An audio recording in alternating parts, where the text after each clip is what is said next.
Siguiendo con el programa, tengo el gusto de darle el espacio a Pablo Armond Hugón.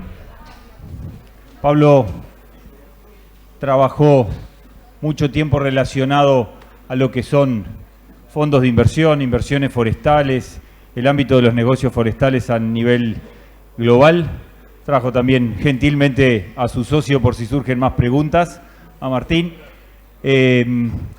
La idea de la charla era de que nos llevemos un pantallazo cómo funciona esto en el mundo. Él va a dar un par de ejemplos, al igual que la investigación, no es la idea profundizar en muchísimos detalles, es más la idea que aprovechen que él está presente para hacer preguntas, sacarnos dudas, y bueno, así como José abrió su juego y contó sus números, animarse a interactuar con Pablo sobre el tema. Así que bueno, una visión global del sector forestal desde lo económico. Pablo, te agradezco tu tiempo y tu presencia. Bueno, ¿qué tal, amigos? Buenos días. Vamos a hablar hoy de una visión global y regional del sector forestal. ¿Me escuchan bien ahí? ¿Sí? Bueno. Moreira, ¿me escuchás bien vos? Dejá de sacar fotos y atendé. Y anda preparando las preguntas, che, hacé el favor. Muy bien, a ver cómo anda esto. Bueno, lo primero que vamos a hablar es un poquito a nivel global. ¿Quiénes son los que ponen la plata en el negocio forestal en el mundo, verdad? Los primeros son las TIMOs. Es una palabra, un acrónimo que se inventó para los que invierten dineros de otros, de fondos de pensiones. Le doy un ejemplo. Los bomberos de Chicago, o los bomberos de Boston, y esto se los digo porque lo conozco, le dan la plata a un administrador y ese administrador la pone en varios lugares, por ejemplo en forestación. ¿Verdad? Después veremos qué tiene que ver con nosotros. También hay compañías públicas. Weyerhaeuser es una muy clara, que todos la conocen, está acá en Tacuarembó, y hay algunos representantes acá de la misma. También hay otras que no salen para afuera, como Rayonier, que es gigante y está en Estados Unidos solamente, ¿sí?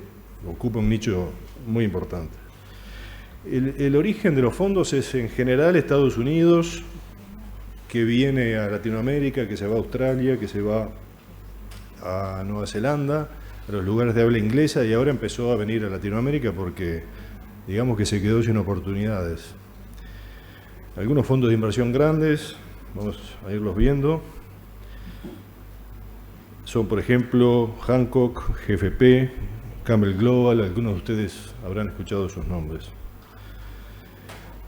Acá donde está la forestación grande en el mundo, la privada, ¿tá?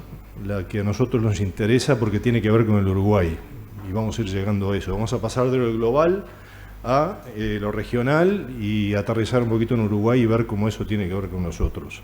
Puntos verdes. Estados Unidos, obviamente, tiene una cantidad de dinero disponible que la gente quiere meter en algo, y como les decía, las personas que se tienen que retirar en el futuro dicen, bueno, ¿dónde vamos a colocar el dinero? En la bolsa. Fenómeno. La bolsa va y viene y tiene problemas. Bueno, vamos a comprar edificios. Bueno, pero también hay tormentas, huracanes. Entonces, una de las cosas que se descubrió es que la forestación es un buen lugar para ponerlas porque da una combinación de renta y da una combinación de riesgo interesante. Vean ahí cómo está distribuido Estados Unidos, Australia, Nueva Zelanda. Vean cómo en África no hay nada, en Asia tampoco. No es que no haya forestación, ojo, es que estos inversionistas internacionales globales no suelen ir ahí. Habrá inversionistas locales, asiáticos, hindúes, chinos, que yo no conozco, pero ahí no va la plata, digamos, del mundo occidental. Y empezó a aterrizar en Brasil fuertemente hace muchos años, después en Chile y en Uruguay. También hay lugares potenciales que les gustaría ir, pero les resulta difícil. Les gustaría ir a Argentina, les gustaría ir a Perú, pero es difícil. Están en amarillo los circulitos ahí. Acá los ven. Les gustaría ir a Europa, a estas capitales, porque están continuamente buscando oportunidades, pero bueno, a veces tienen éxito, a veces no.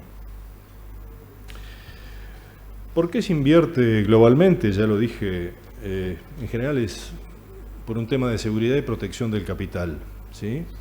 Ustedes piensen esto, si ustedes son un fondo de pensión y les faltan 20, 25 años para retirarse, ¿dónde pondrían la plata? ¿La pondrían en el Standard & Poor's o la pondrían en el índice de acciones de Estados Unidos? No sé, yo creo que mi plata no la pondría. Es más, la puse y no me fue tan bien. Y entonces creo que la forestación cumple un rol interesante. Pero para que tengamos una idea de cuánto estamos hablando, las 10 timos más grandes del mundo tienen invertidos entre 40 y 50 mil millones de dólares en forestación. Y eso es solamente la puntita del iceberg. Todavía hay espacio para invertir mucho más. Esto es un porcentaje bajo del total de inversiones financieras que hay en el mundo. Acá hay una lista, esta la saqué de un estudio que se hizo hace poco, del 2018. ¿Quiénes son los actores más importantes? Bueno, es solamente para que tengan una idea. El más grande, la timo más grande, que es la que está recuadrado aquí, recuadrada aquí, es AFM. Acá no está en Uruguay, no está en Latinoamérica, está solo en Estados Unidos, nadie la conoce. La segunda es Hancock. Bueno, trató de venir a Uruguay, yo trabajé ahí varias veces, no pudo. The Forest Land Group, RMS la conocemos, BTG Pactual la conocen, compró Weyerhaeuser. Hay algunas otras que no las puse, GFP, un poco más chica.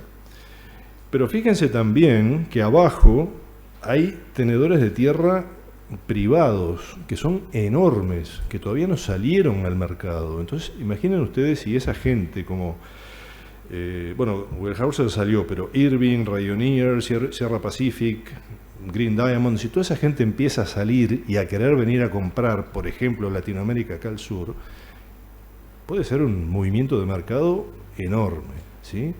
Todo esto se los digo para que ustedes se den cuenta de lo que está pasando en el mundo, que no todo el mundo tiene el tiempo de investigar y viajar por ahí y ver lo que está pasando, pero todo esto, así como nos sorprendió en la década del 90, cuando empezó a aterrizar Shell y después Weyerhaeuser y después GFP y todo lo demás, nos pueden pegar otro susto aterrizando otros que están en el mercado americano hoy solamente, pero tienen ganas de salir. No les puedo decir quiénes, pero algunos de estos a Martín y a mí nos han preguntado, che, ¿qué tal Uruguay? ¿Qué tal Chile? Y le hemos hecho algunos trabajos para ver si pueden venir por acá. Bueno, acá es un poquito también otra visión de dónde están preguntada la gente, a dónde le gustaría invertir. La mayoría de la gente dice Brasil. Si es a un americano o a un europeo uno le pregunta a dónde le gustaría ir, la mayoría dice Brasil, segundo dice Nueva Zelanda, tercero Australia, y después cuarto viene Chile, Uruguay, ¿sí? ¿Por qué dicen eso? Bueno, ahora vamos a ver un poquito más de por qué las personas quieren invertir acá. Pero en general, siempre acuérdense de esto, rentabilidad y seguridad. Eso es lo que las personas quieren. ¿Qué quiero decir yo cuando hablo de rentabilidad y seguridad, o riesgo, que es la inversa de seguridad? Esto es un análisis que hizo una empresa, en la segunda gestora de capitales americana, que se llama Hancock Timber. Yo trabajé ahí unos cuantos años y encontré esta publicación bastante reciente en donde ellos ponen en el eje vertical la rentabilidad, y ustedes pueden ver la forestación, que le adjudican un 7% de retorno, ¿sí?, en dólares americanos, y ponen riesgo en el eje horizontal, que está en porcentaje. A mayor porcentaje, mayor riesgo, digamos, más miedo nos da o más variable es el negocio. Y vean cómo la forestación global está un poquito en el centro. No es ni la más rentable, pero tampoco es la más riesgosa. Tampoco es la menos. La menos riesgosa son las letras del Tesoro americano, que hay gente que les diría hasta tienen cero riesgo, ¿verdad? Ustedes compran esas letras del Tesoro americano y está Estados Unidos atrás y compañía, y bueno, eso no tiene ningún riesgo. Pero es interesante, y me quiero detener un poquito acá, porque esa es la razón por la cual las grandes corporaciones y los grandes inversionistas que atrás tienen a los ahorristas y pensionistas que se van a jubilar, ponen la plata en la forestación. ¿Por qué la ponen? Por ese puntito verde que está ahí. Si yo tuviera que decir una sola cosa hoy, les mostraría esta gráfica y ese puntito verde. Ponen la plata en forestación porque hay gente como en el campo, como Dutra, como Santini, como otros que presentaron hoy y otros que no conocemos, que hacen las cosas de tal manera que generan una rentabilidad razonable, en este caso del 7%, a un riesgo razonable. Y eso es lo que quiere el jubilado futuro, el pensionista, el ahorrista. Mientras que si ustedes se van a valores, por ejemplo, el Standard & Poor's, ¿no? Apuestan a la bolsa, bueno, tiene una rentabilidad del 9%, pero tiene el doble de riesgo. Ustedes pueden perder el dinero. Y no está bueno perder el dinero cuando uno está pensando en retirarse o mucho menos perder el dinero de otros, ¿verdad? Hay 4 factores, 4 patas de la mesa que sustentan al negocio forestal a nivel global, regional, donde ustedes quieran mirarlo. Siempre los inversionistas, los clientes nos preguntan estas 4 cosas. Che, ¿se puede plantar eucaliptus, por ejemplo, ¿no? En Uruguay? ¿Grandis? Sí, se puede. ¿Y qué tal anda? Bien, listo. La pata biológica ya está. ¿Y qué tal es el ambiente social? ¿La gente le gusta la forestación? ¿O está peleada? ¿O hay líos? No, en general no hay líos. Hay algunos que lo critican, pero en general no. Y el ambiente de negocios, el país, las leyes, las costumbres, las decisiones políticas, ¿afectan el negocio? ¿Cambian mucho? No, en Uruguay no cambia mucho, la ley la apoyaron todos los partidos políticos, etcétera. Está bueno. ¿Y la rentabilidad qué tal? Porque nosotros buscamos un mínimo de un 5%, que es lo que da en Estados Unidos. Ah, mira, acá te puede dar un 5, un 6, tal vez un 7, no lo sé. Habría que preguntarle a Dutra cuánto le da. Perdón, Dutra, no sé si anda por ahí, pero me parece un buen caso para citar, ¿verdad?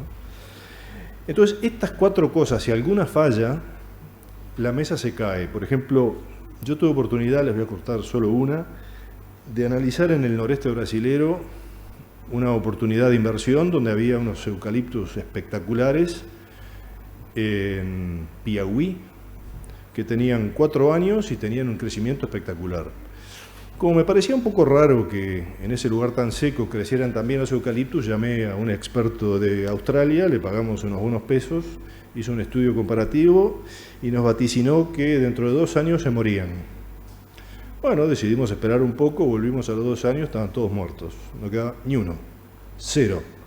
Entonces quiere decir que cuando la gente mira dónde va a colocar la plata, mira a estas 4 cosas y las mira con mucho cuidado, porque si una no funciona, chao negocio.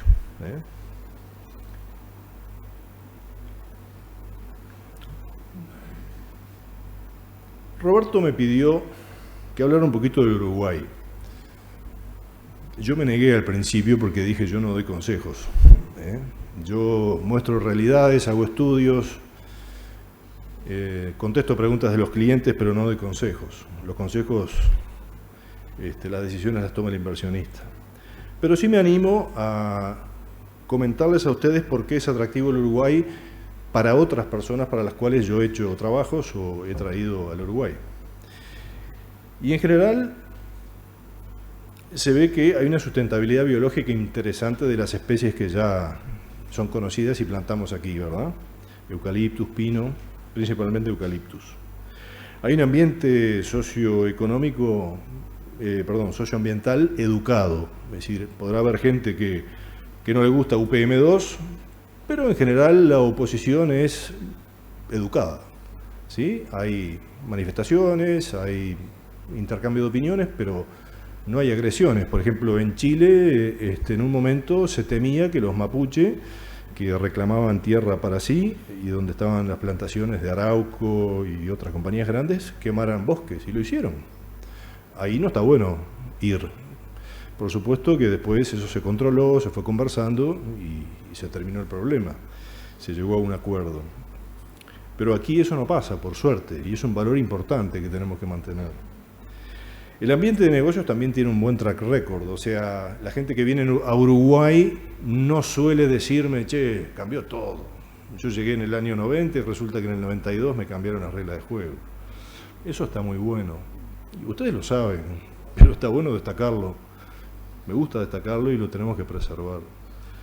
La rentabilidad en el Uruguay, en las grandes empresas, no sé si alguno de ustedes puede aportar datos después, estaría buenísimo. Yo la tengo entre un 5 o 6% real en dólares después de impuestos.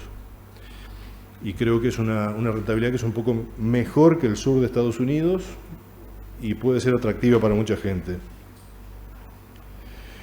¿Qué desafíos tenemos? Bueno, ahí viene el tema que tenemos que resolver. Tenemos un costo país alto. Por Dios, no se lo tengo que recordar a nadie, todos lo sabemos. Pero el que hace las cuentas siempre se sorprende. ¿Y por qué acá en el Uruguay me cuesta, no sé, 1.000 y tantos dólares plantar una hectárea, mientras que en Estados Unidos me cuesta 400? No se entiende. Falta de mercado doméstico. Acá tenemos que exportar, ¿sí? La madera de calidad no la podemos colocar, es muy difícil de colocar. Hay un par de personas que podrían comprarla de empresas, pero tienen su propia madera. Las industrias, yo creo que estarán de acuerdo conmigo en que el tema de industrialización no hemos sido capaces de atraer todavía gente con capacidad de transformar la madera, empresas, y estaría bueno que lo tuviéramos. Uno va a Chile, por ejemplo, donde me pasé los últimos años trabajando en el sur de Chile, y está lleno de aserraderos chicos, grandes, medianos, gigantes, de lo que ustedes quieran. Le venden pino, le venden eucaliptus, se instalan, exportan, venden domésticamente, y no es un país tanto más grande que nosotros, pero tuvo la habilidad de atraer y ayudar a instalar a fábricas que aquí nosotros no tenemos, que creo que debe estar enganchado con el tema costos y con otros temas como la infraestructura también. Poner una planta en el norte del país y tener el puerto en el sur no es tan fácil. Tenemos desafíos sindicales, laborales. No voy a decir solamente que los sindicatos son malos y nos joroban. No, desafíos sindicales en el sentido de que aquí las cosas hay que discutirlas y acordarlas, y a veces lleva tiempo. Y desafíos ambientales. También la gente en Uruguay, en eso hay cosas que considera muy importantes, de mucho valor, y a través de la Dinama va a tratar de lograr que esos desafíos, que esas normas se cumplan, ¿verdad? Entonces, bueno, pasé un poco rápido por las diapositivas. Porque justamente quería llegar al final para plantear lo siguiente. Primero, la señora ahí ya me estaba por sacar la tarjeta roja. ¿Todavía no? Bueno. Pero segundo, quería tener amplio espacio para un diálogo con ustedes. O entre ustedes, no tiene por qué ser conmigo.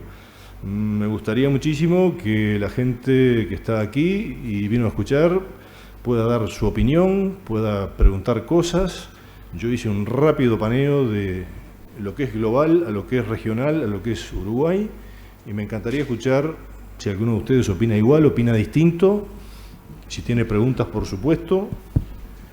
Estos son nuestros contactos, mío y de Martín, de mi socio, que se está haciendo se está tratando de transformar en sillón para que nadie le pregunte nada, pero realmente estamos a la orden por cualquier charla que ustedes quieran continuar o fuera de este ámbito, estamos encantados.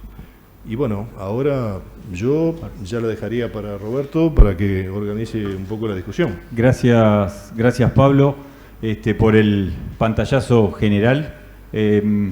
Par de palabras nuevas, seguramente, como él lo dijo, y un poco la idea, no entrar en profundidad, pero escuchamos opiniones, consultas de lo que se preguntó. Valen todo tipo de preguntas, nadie es experto en estas cosas y es la idea, así que si alguien tiene alguna pregunta, algún comentario.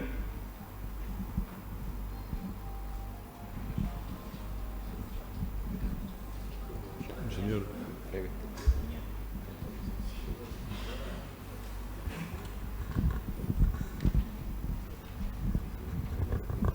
Pablo, ¿qué tal?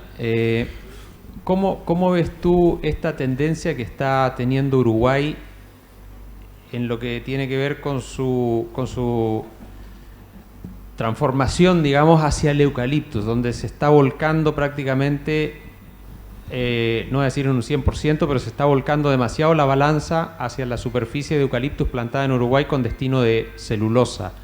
Ese desequilibrio que se puede decir que se está formando en el sector forestal, ¿cuál sería o cómo lo ves tú? Si es algo positivo o crees que es una tendencia que habría que corregir o intentar corregir. Mirá, Miguel, evidentemente es una pregunta que todos tenemos en la cabeza. Yo creo que podemos hacer poco al respecto, ¿sí? Podemos hacer muy poquito al respecto. O sea, no quiero ser ofensivo con esto, pero pensar que desde un ministerio o desde una institución o desde un grupo podamos hacer algo por la forestación a grosso modo en el Uruguay es muy raro, realmente no, es inconducente. Yo creo que si la gente quiere plantar eucaliptus porque percibe que hay 3 fábricas y le van a pagar una plata decente, hay que acompañar eso y hay que apoyar y hay que afiliarse, ir con la corriente. Ahora, en el largo plazo me preocupa. Habiendo dicho eso, en el largo plazo me preocupa que terminemos siendo un país totalmente eucaliptero, habiendo bondades de otro tipo. Por ejemplo, podríamos ser perfectamente un país con pino o con madera de otro tipo para exportar, y los mercados son anchos y mundiales, y no hay ningún problema tendrían en recibir toda la madera seca y aserrada del Uruguay, si la plantara y la produjera. Pero no veo en este minuto, Miguel, cómo podríamos nosotros cambiar lo que está sucediendo. Yo creo que vamos bien y tenemos que meterle para adelante.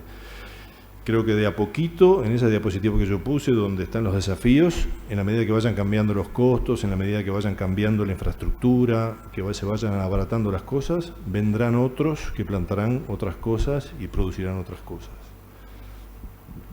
Allá tenemos otra pregunta. Vale. Hola, yo sí realmente desconozco bastante el rubro. Y la pregunta tiene que ver con, en la exposición anterior vimos unas rentabilidades comparativas muy interesantes del sector forestal, y un poco enganchada con esa pregunta, ¿qué tanto pesa la rentabilidad cuando el futuro el destino de lo que se planta es para pasta? Esa es la primera pregunta. Y después la segunda pregunta es, ¿cuál es su opinión en lo que es prospección, en lo que es la proyección hacia el futuro? ¿Usted piensa que esto es sostenible en el tiempo? Respecto, no digo a temas ambientales, digo a temas económicos y de inversión y de rentabilidad. Bien, déjame empezar por la segunda de sus preguntas, que es la sostenibilidad económica. Creo que se refería al régimen de eucaliptus, ¿verdad? ¿Es eso? Bien. Yo creo que es perfectamente sostenible. Ambientalmente no tengo ninguna duda. Hay lugares como en Sudáfrica, hay lugares como Chile, que tenemos 2, 3, no sé si 4, no me animo a decir, rotaciones. Y lo que observamos es una mejora del suelo, de las propiedades físicas y químicas del suelo, un crecimiento igual o mejor de los árboles, y económicamente se sustenta perfectamente. No hay impedimentos que me vengan a la mente que yo haya visto recorriendo Latinoamérica o incluso Nueva Zelanda y Australia, que me indiquen que en algún momento se puede agotar y pasar algo raro y el eucaliptus, ¡pum!, deja de funcionar. Una de las razones que en algún momento nos preocupó mucho fue el tema de plagas y enfermedades. Pero también entre la genética, los estudios, el control biológico, hemos sido capaces también, la gente ha sido capaz de controlar ese tipo de problemas. Entonces, si usted me pregunta si la industria del eucaliptus para pasta de celulosa es sustentable, yo creo que totalmente. Totalmente. La primera pregunta, recuérdeme exactamente cómo era, así no me voy por las ramas.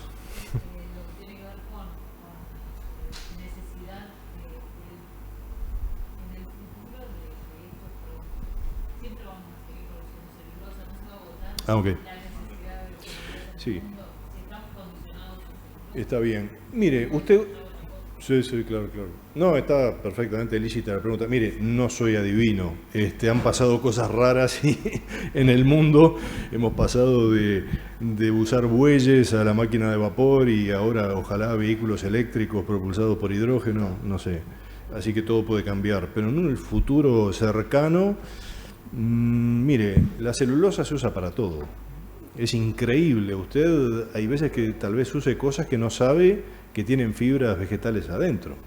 Pero recordemos las más básicas, todo lo que es el papel tisú y todos los elementos como pañales, como bueno, toallas femeninas, servilletas, etcétera. Ahí hay una cosa. Aplicaciones industriales y de construcción, paneles que usan ya hoy día celulosa para como parte de sus componentes o fibras de madera para hacer cerramientos, construcción, placas. Aplicaciones como las que nos mostró Santini en el campo con esa plaquita que se pone, que me maravilló, alrededor de la planta para que no entren o no crezcan yuyos.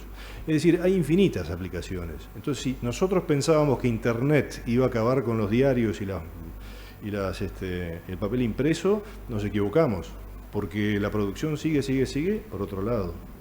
¿Okay? Me preocupa el tiempo, Roberto. No, vamos usted bien. es el dueño. Ahí me gusta hacer una acotación porque, como él dijo, no es adivino, pero no hace mucho me sucedió lo mismo y seguramente las empresas que hacen las instalaciones en pulpa lo saben.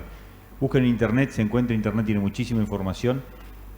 Las últimas estadísticas de papel tissue, me había asombrado, China y Estados Unidos consumen en valores absolutos la misma cantidad. Saben la primera pregunta que me hice, ¿no? No hace falta aclarar. Bien. Entonces dije, hay más de un chino que se suena todavía los mocos con pañuelo de tela para hacer Bueno, entonces creo que la demanda es bien alta, pero el agregado de valor, seguramente ya hay más preguntas, es lo que creo que es lo que tenemos que apuntar, cómo podemos hacer que ese agregado de valor suceda más y más acá, y no con todos los productos se puede, pero es interesante tener ese enfoque. ¿Teníamos otra pregunta por allá? Sí, la pregunta mía es prima hermana de la de Miguel, porque Miguel preguntaba cómo veías tú la fisonomía actual del sector forestal uruguayo, y la mía es cómo ves tú la posibilidad de que lleguen, si es a través de una política de Estado, a través de directamente relacionado a la parte de Cancillería, por decirlo de alguna forma, para poder, no en contraposición a lo que tenemos, porque no es contra nada, es a favor de. La madera es un material fantástico y por eso me parece que el crecimiento del sector de la madera sólida le daría al país grandes beneficios. Entonces la pregunta mía, más que pregunta para vos, pero también un poco que nos podemos hacer todos, es ¿de qué forma un país como el Uruguay qué hilos debería tocar para poder lograr que alguien venga e invierta en la producción de madera sólida o en el rubro, en la búsqueda de una forma de producción para madera sólida? Es una pregunta buenísima y yo, trabajando para algunas empresas grandes, la he planteado a nivel de esas empresas y decir, bueno, ¿por qué no ir al Uruguay y trabajar en eucaliptus de madera sólida? Gasté años y horas y miles de kilómetros recorriendo, buscando gente que usara la madera sólida de eucaliptus correctamente. Me fui a Brasil, me fui a Tapevicuá, me fui a todos esos lugares me fui a verlo al amigo Tegui, y bueno, y de todos aprendí algo. Pero es difícil, es complicado. Como te decía hoy, yo soy muy renuente a decir que nosotros como individuos o acá un colectivo de individuos podemos hacer algo para convencer a los inversionistas si los inversionistas no lo ven con sus propios ojos. Entonces, te retrotraigo a esa diapositiva que yo ponía hoy, no sé si sigue andando.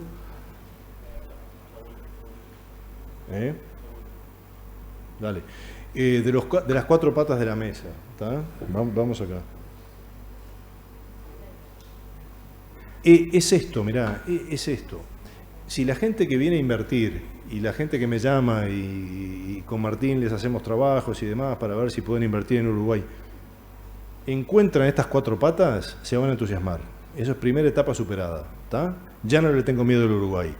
Después tienen que venir acá y tienen que encontrar la oportunidad. Y ahí tenemos el segundo escollo.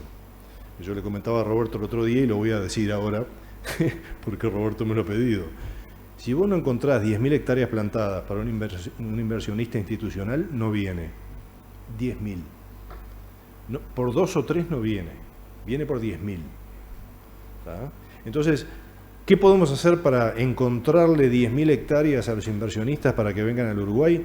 Mirá, no lo sé, pero charlando con Roberto y escuchando un poquito aquí a los colegas que hablaban, me da la impresión de que podríamos llegar a inventar esquemas financieros, esquemas, módulos, no sé, no quiero decir cooperativas, pero suponte que hay 10 individuos que colectivamente tienen 10.000 hectáreas y quieren vender intereses de esa plantación y de ese negocio. Eso podría ser una manera. Y mira que la estoy hablando porque lo estoy hablando ahora, se me ocurrió hace poco, ¿sí? Pero tenemos que llegar a lograr un producto que sea apetecible y no le dé miedo a la gente. Ahora, si vos le decís a alguien de afuera, vení y empezá a comprar campo de a poquito, y asociate con este, y comprar la mitad de aquel, no vienen. Porque son gente que tiene que mover mucho dinero, porque atrás tiene muchos maestros, bomberos, afiliados que necesitan colocar su dinero porque dentro de unos años se jubilan.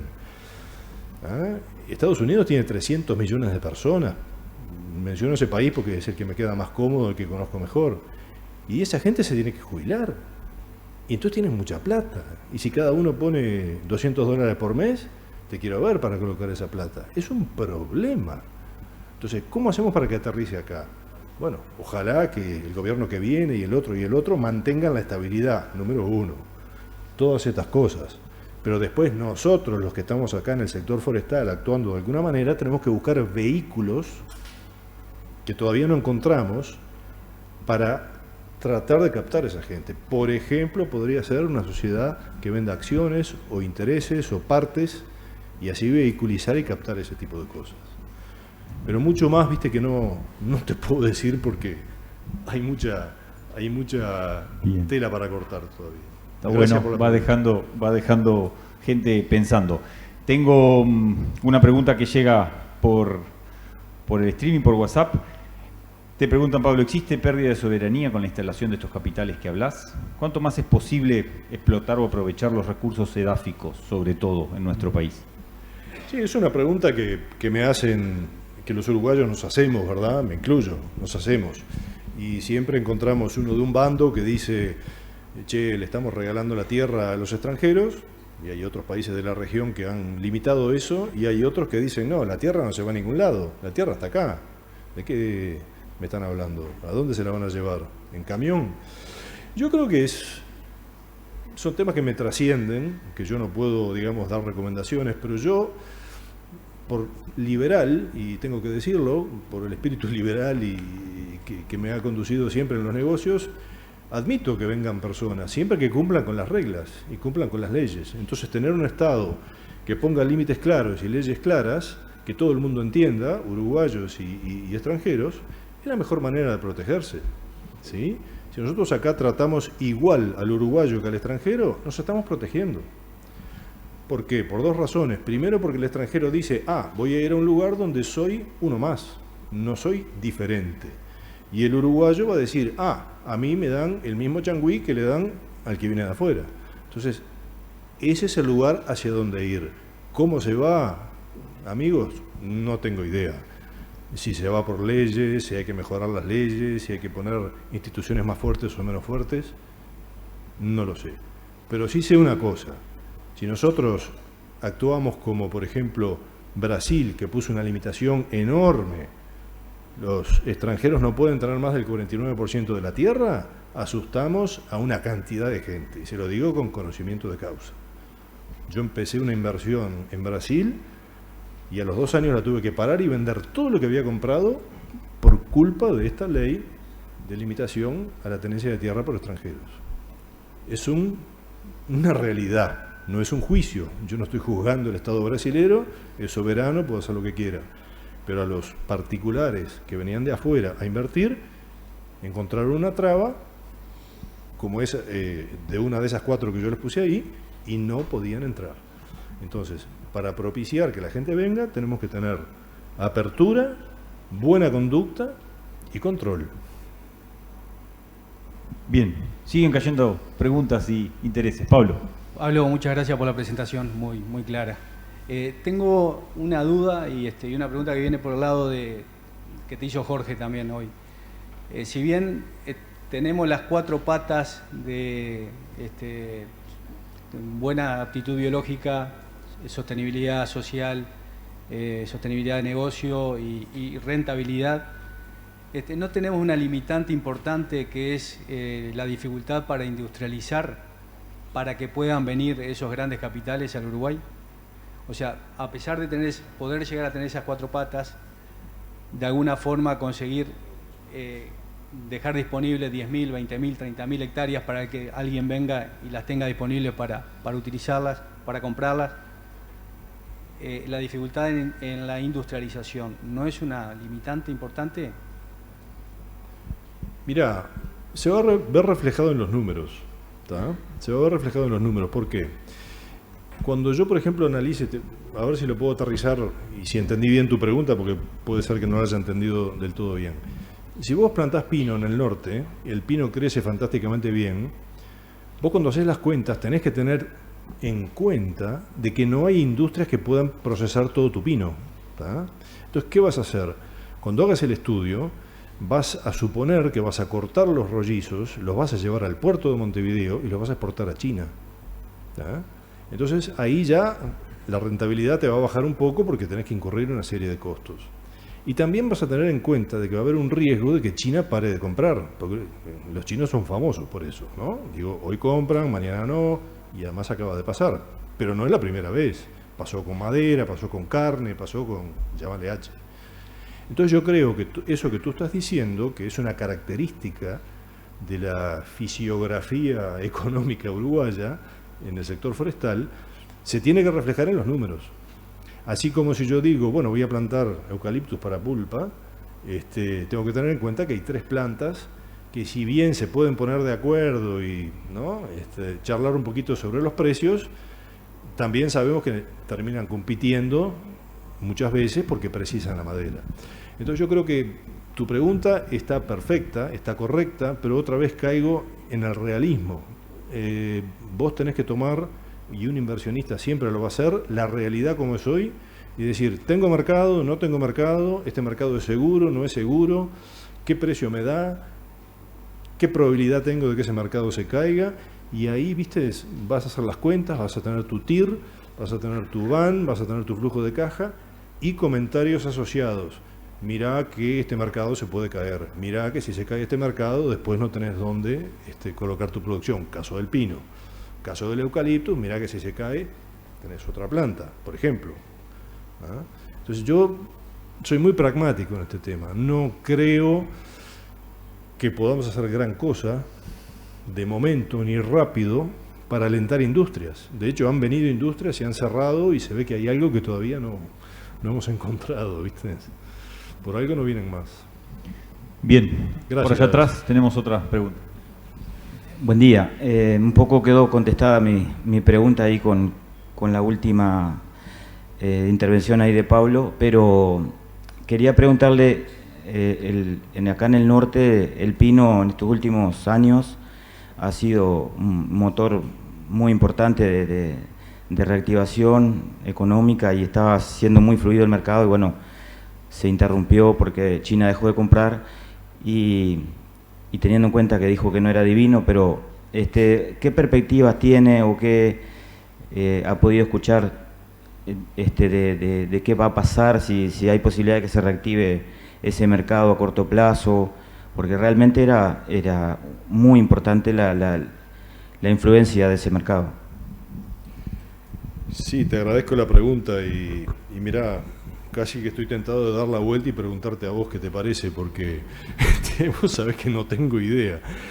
Lo que pasa es que nosotros somos tomadores de precio y tomadores de mercado, y está bien que así sea. Y no sabemos, la realidad es que no sabemos. Mirá, cuando estaba el mercado chino funcionando, con Martín dijimos, bueno, si esta gente compra rollizos, comprará tablas. Y bueno, hicimos un estudio interesante, y vos sabés que la rentabilidad era así de finita con la tabla, o sea que pasaba alguna cosita y ¡pum!, te quedabas afuera. Entonces, viste, no lo sé.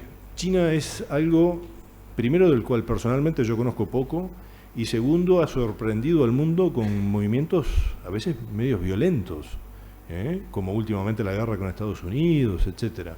Entonces, si te puedo decir algo, es que China, hoy por hoy, tenemos que mirarlo como algo inestable. ¿Ah? Vamos a estar mucho más seguros si nos orientáramos de otra manera, que no sé cómo puede suceder, a la chilena, incluso a la argentina, que tienen mercados ya sea domésticos o de exportación de tablas. No sé cómo lo lograríamos en el Uruguay, pero eso sería para mí más estable para el pino, ¿sí?, que vender rollizos todos juntos a un lugar que es inestable ya por su naturaleza y por su historia. Es el comentario que te puedo dar. Tengo 3 preguntas más que me llegaron por internet y creo que ahí podríamos ir cerrando. La primera creo que está bastante relacionada a la pregunta de recién. Una persona pregunta, en algunas empresas hoy se está parando las actividades por la caída de precios, al depender de comercio exterior o al depender tanto de comercio exterior. ¿Qué tanto puede golpear el futuro de la actividad? ¿Y es esto que lo tenemos que pensar como algo que es a corto plazo? Bueno, es una pregunta súper general, ¿no? Está bien, creo que está un poco relacionada con lo que veníamos hablando. El Uruguay nunca, o por lo menos en el corto plazo, yo creo que ninguno acá, si yo les pregunto, me va a decir, sí, mirá, vamos a tener un consumo interno gigantesco. Creo que ninguno de ustedes me lo va a decir, porque por más que usemos para encofrado, para leña, para energía, para esto o lo otro, nunca vamos a hacer un mercado grande. Entonces vamos a hacer un mercado orientado a la exportación. Incluso las plantas de celulosa hacen eso, nos compran domésticamente, pero sabemos que se vende en el exterior. Entonces tenemos que partir de esa base. Nosotros tenemos que estudiar, aprender,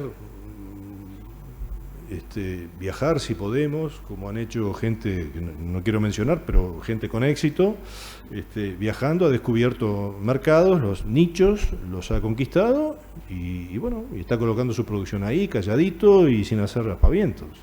Creo que tenemos que repetir eso. Ojalá podamos hacerlo como país.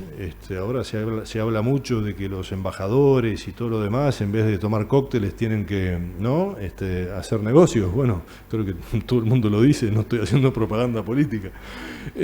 Bueno, ojalá que sea así, que empecemos a abrir mercados. Pero ya les digo, en el Uruguay no va a haber, estimados, un mercado grande, porque ustedes lo saben. No va a haber, salvo las plantas de celulosa. Entonces, todo lo demás que imaginemos tenemos que producirlo para el mercado americano, para el mercado asiático, para el mercado, llámenle H, de afuera. Otra cosa no vislumbro. Bien, me consta de un proyecto español para que los embajadores de Uruguay salgan a hacer un roadshow por el interior de Uruguay. Hace poco estuvieron en 33, así que bueno, cuando vengan al norte los forestales los estaremos esperando y le daremos tus comentarios también. Tengo otra pregunta. Mencionado la compra de tierra por parte de estas TIMOS a nivel global. ¿Cómo operan las restricciones de compra de tierra en otros países? Mencionaste el caso de Brasil. Y pensando en Uruguay, ¿es posible pensar en asociaciones con ganaderos locales en ese esquema de negocio? Acá veo la mano de Roberto en esa pregunta, porque me viene empujando desde el otro día. Muchas gracias y muy interesante todo el seminario. No sé de quién es. Te lo digo en broma, Roberto, con gran cariño. Con Roberto hemos discurrido cómo podemos hacer para que los locales se puedan asociar con la gente de afuera. Creo que ya lo mencionamos en base a una pregunta hace poco. Miren, es muy sencillo. Tenemos que cumplir con las 4 condiciones que estaban ahí, ¿tá? Y tenemos que darle formalidad institucional a las inversiones. Le voy a decir un par de cosas. La compra de tierra directa era la manera que tenían las TIMOS o los inversionistas extranjeros antes para protegerse. ¿De qué? De cualquier eventualidad. Yo poseo la tierra, tengo el título, nadie me puede jorobar, ¿tá? Me pueden hacer un juicio, todo lo demás, pero ¿Qué me puede pasar? Lo peor, que me la expropie el Estado. Y me paga, y ya está. Pero es mía. Últimamente, en países confiables como en Chile y también en Uruguay, y Moreira lo sabe porque algún negocio de esos hizo, se puede arrendar tierra a largo plazo. ¿Tá? Hay gente que llegaría al Uruguay y diría, bueno, te arriendo 10.000 hectáreas. ¿Sí? Siempre con ese compromiso de que sea un mínimo, porque si es muy poquito, no, las economías de escala no dan. Entonces, se puede arrendar, ¿cómo no? Ese es un segundo nivel al que ya se está llegando. En Chile, por ejemplo, es común. Usted puede arrendar o puede comprar y da lo mismo. La seguridad jurídica es igual. Y hay un tercer nivel, la asociación, que también se está dando en otros países, todavía no acá. No lo sé si se está dando acá, creo que no. En donde una empresa puede invertir en una uruguaya comprando una mayoría. Siempre te van a pedir la mayoría para poder manejar las cosas, porque ellos tienen que entrar y poder salir si lo creen oportuno o tomar las decisiones si la creen oportuna, y no pueden estar dependiendo de, digamos, un grupo familiar, un grupo de accionistas locales que piensan o tienen otras estrategias y otros fines, digamos. Entonces, yo creo que si todas esas cosas nosotros con imaginación podemos transformar las empresas uruguayas o los grupos, también pueden ser grupos de productores, en algo atractivo que cumpla con esos datos que yo les decía, vamos a traer gente, va a venir gente. No necesariamente a comprar la tierra, también a asociarse o también a arrendar. Hay que trabajar, hay que patear, hay que caminar, pero creo que se puede. Una última pregunta, cambia un poquito el foco, pero apunta a lo mismo referente a estas inversiones que pueden venir de afuera. La pregunta va referida a la sustentabilidad biológica y me pongo en posición de uruguayo. ¿Cómo nos aseguran que una multinacional venga y no nos deje un desastre biológico, como por ejemplo en Chile con el Pinus radiata, que se descontroló e invadió todo, estimulado por los incendios en 2017? ¿Que a Uruguay no le pase algo parecido con otra especie y otra problemática? ¿Puede pasar?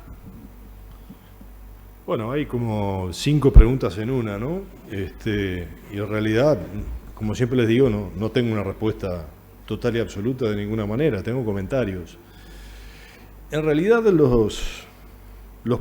los problemas que pueda causar la forestación se deben a los sistemas, no se deben a quién es el dueño, no se debe a cuál es la especie plantada, se deben a los sistemas. Voy a usar un ejemplo. Cuando mi papá era joven, se dedicó a la agricultura. Y en esa época se araba para abajo. Así. Y se daba vuelta y se araba para abajo de vuelta. Y para abajo. Entonces quedan todas las rayas así. La erosión que se causó en esa época fue monstruosa. Pero todos ganaron plata con el trigo, ganaron plata con el maíz, perfecto. ¿Fue culpa del trigo? No. ¿Fue culpa de mi papá? No sé, tal vez. Si la tierra fuera de un gringo o de un uruguayo, ¿sería culpa del gringo o del uruguayo? No, era culpa del sistema que se estaba usando, que estaba mal.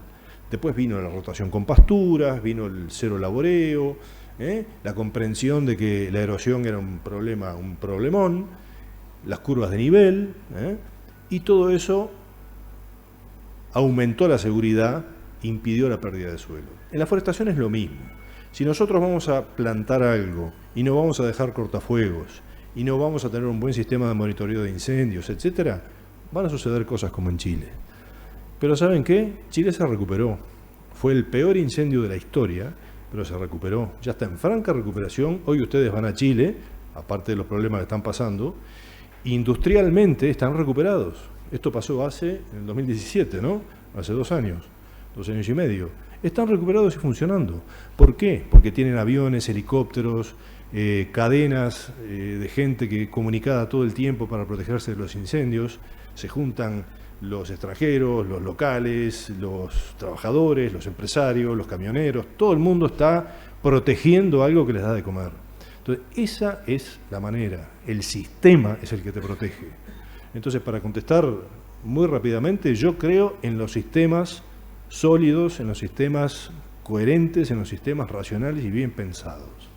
Si nosotros hacemos un sistema mal hecho, nos va a ir mal. Si hacemos un sistema bien hecho, con todos estos componentes, nos va a ir bien, independiente de quién sea el dueño o dónde esté. Mi opinión modesta.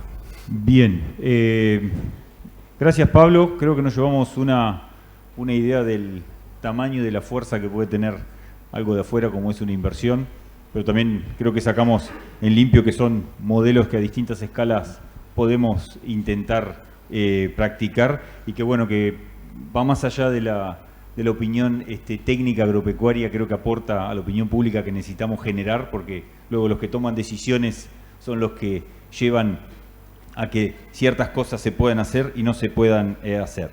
Te agradezco, Pablo, nuevamente tu tiempo, lo despedimos con un aplauso y gracias por las preguntas. Gracias a todos.